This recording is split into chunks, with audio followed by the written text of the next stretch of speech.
आत्मनिर्भर बन गया है। 2.8 नैनो सेकंड इसका ये एक्यूरेसी लेवल हासिल करना अपने आप में बहुत बड़ा सामर्थ्य है। अब इंटरनेशनल स्टैंडर्ड टाइम, उसको हमारा Indian standard time 3 nano second से भी कम की एक्यूरेसी लेवल से मैच कर रहा है। इसमें इसरो सहित हमारे जितने भी संस्थान कटिंग एज टेक्नोलॉजी में काम कर रहे हैं, उनको बहुत मदद मिलने वाली है। इससे banking, railway, defence, health, telecom, weather forecast, disaster management, अनगिनत सेक्टर से जुड़ी आधुनिक टेक्नोलॉजी में ये बहुत मदद मिलेगी। इतना ही नहीं, ये इंडस्ट्री, हम जो इंडस्ट्री 4.0 की बात करते हैं, उस इंडस्ट्री 4.0 के लिए भी भारत की भूमिका को सशक्त करेगा। साथियों, आज का भारत पर्यावरण की दिशा में दुनिया का नेतृत्व करने की तरफ बढ़ रहा है, लेकिन एयर क्वालिटी और एमिशन को मापने की टेक्नोलॉजी से लेकर टूल्स तक हम दूसरों पर निर्भर रहे हैं। आज इसमें भी आत्मनिर्भरता के लिए हमने एक बड़ा कदम उठाया है। इससे भारत में प्रदूषण से निपटने के लिए ज्यादा सस्ते और प्रभावी सिस्टम तो विकसित ही होंगे, साथ में एयर क्वालिटी और एमिशन से जुड़ी टेक्नोलॉजी के ग्लोबल मार्केट में भी भारत की हिस्सेदारी बढ़ जाएगी। हमारे वैज्ञानिकों के ही सतत प्रयासों से भारत आज ये उपलब्धि हासिल कर रहा है। साथियों, किसी भी प्रगतिशील समाज में रिसर्च जीवन का एक सहज स्वभाव भी होता है और सहज प्रक्रिया भी होती है। रिसर्च के प्रभाव कॉमर्शियल भी होते हैं, सोशल भी होते हैं, और रिसर्च हमारे ज्ञान को, हमारी समझ को विस्तार देने के लिए भी काम आती है। कई बार रिसर्च करते समय यह अंदाजा नहीं होता है कि फाइनल गोल के अलावा भी वो और किस दिशा में जाएगी, भविष्य में वो और किस काम आएगी। लेकिन इतना तय है कि रिसर्च ज्ञान का नया अध्याय कभी भी व्यर्थ नहीं जाता है। हमारे यहां शास्त्रों में जैसे कहा है ना, आत्मा कभी मरती नहीं है। मैं मानता हूं रिसर्च भी कभी मरती नहीं है।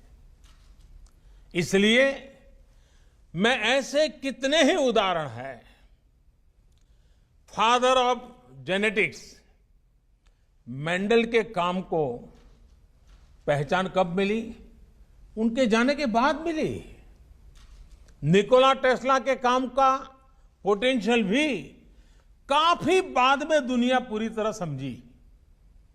कई रिसर्च हम जिस दिशा में, जिस उद्देश्य के लिए कर रहे होते हैं, वो पूरा नहीं होता, लेकिन वही रिसर्च किसी दूसरे सेक्टर में पाथ ब्रेकिंग हो जाती है। उदाहरण के तौर पर देखिए, जगदीश चंद्र बोस जी ने कोलकाता के प्रेसिडेंसी कॉलेज में माइक्रोवेव के सिद्धांत को प्रस्तुत किया था। सर बोस उनके कॉमर्शियल इस्तेमाल की दिशा में नहीं बढ़े, लेकिन आज रेडियो कम्युनिकेशन सिस्टम उसी सिद्धांत पर खड़ा है। विश्व युद्ध के समय जो रिसर्च युद्ध के लिए था या सैनिकों को बचाने के लिए हुई, बाद में उन्होंने ही अलग अलग सेक्टर्स को रिवॉल्यूशनाइज कर दिया। ड्रोन्स भी पहले युद्ध के लिए ही बनाए गए थे, लेकिन आज ड्रोन से फोटोशूट भी हो रहा है और सामान की डिलीवरी भी हो रही है।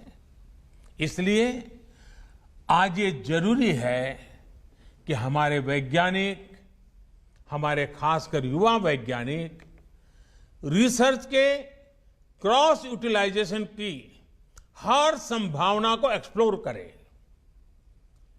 उनके सेक्टर से बाहर उनकी रिसर्च को कैसे प्रयोग हो सकता है, ये सोच हमेशा रहनी चाहिए।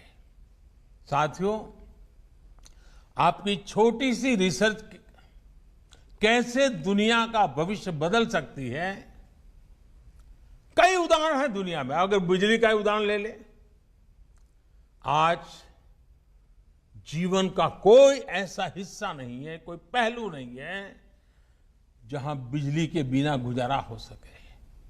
ट्रांसपोर्टेशन हो, कम्युनिकेशन हो, इंडस्ट्री हो या फिर रोजमर्रा का जीवन, सब कुछ बिजली से जुड़ा हुआ है। एक सेमीकंडक्टर के आविष्कार ने दुनिया इतनी बदल गई है। एक डिजिटल क्रांति ने हमारे जीवन को कितना एनरिच कर दिया है। ऐसी कितनी ही संभावनाएं इस नए भविष्य में हमारे युवा रिसर्चर के सामने पड़ी है। आने वाला भविष्य आज से बिल्कुल अलग होगा और इस दिशा में वो एक रिसर्च, वो एक आविष्कार आप ही को करना है। पिछले 6 सालों में देश ने इसके लिए नए सिरे से फ्यूचर रेडी इकोसिस्टम बनाने की दिशा में काम किया है। आज भारत ग्लोबल इनोवेशन रैंकिंग में दुनिया के टॉप 50 देशों में पहुंच गया है। देश में आज बेसिक रिसर्च पर भी जोर दिया जा रहा है और peer reviewed science and engineering publications की संख्या में भारत दुनिया के टॉप 3 देशों में है। आज भारत में इंडस्ट्री और इंस्टीट्यूशंस के बीच कोलैबोरेशन भी मजबूत किया जा रहा है। दुनिया की बड़ी बड़ी कंपनियां भी भारत में अपने रिसर्च सेंटर और फैसिलिटीज स्थापित कर रही है। बीते वर्षों में इन फैसिलिटीज की संख्या भी बहुत ज्यादा बढ़ी है। इसलिए साथियों, आज भारत के युवाओं के पास रिसर्च और इनोवेशन में असीम संभावनाएं हैं। लेकिन आज हमारे लिए जितना इनोवेशन क्रिटिकल है, उतना ही महत्वपूर्ण है इनोवेशन को इंस्टीट्यूशनलाइज करना। ये कैसे हो, इंटेलेक्चुअल प्रॉपर्टी की सुरक्षा कैसे हो, ये भी आज हमारे युवाओं को सिखाना है। हमें ये याद रखना है कि हमारे जितने पेटेंट्स होंगे, उनकी यूटिलिटी हमारे इन पेटेंट्स की होगी। हमारी रिसर्च जितने सेक्टर्स में लीड करेगी, उतनी ही आपकी पहचान मजबूत होगी, उतना ही ब्रांड इंडिया मजबूत होगा। हम सबको कर्मण्येवाधिकारस्ते मां फलेषु कदाचन के मंत्र से ऊर्जा लेकर कर्म में जुटे रहना है। और शायद इस मंत्र को जीवन में अगर किसी ने उतारा है, तो मुझे हमेशा लगता है साइंटिस्टों ने उतारा हुआ है।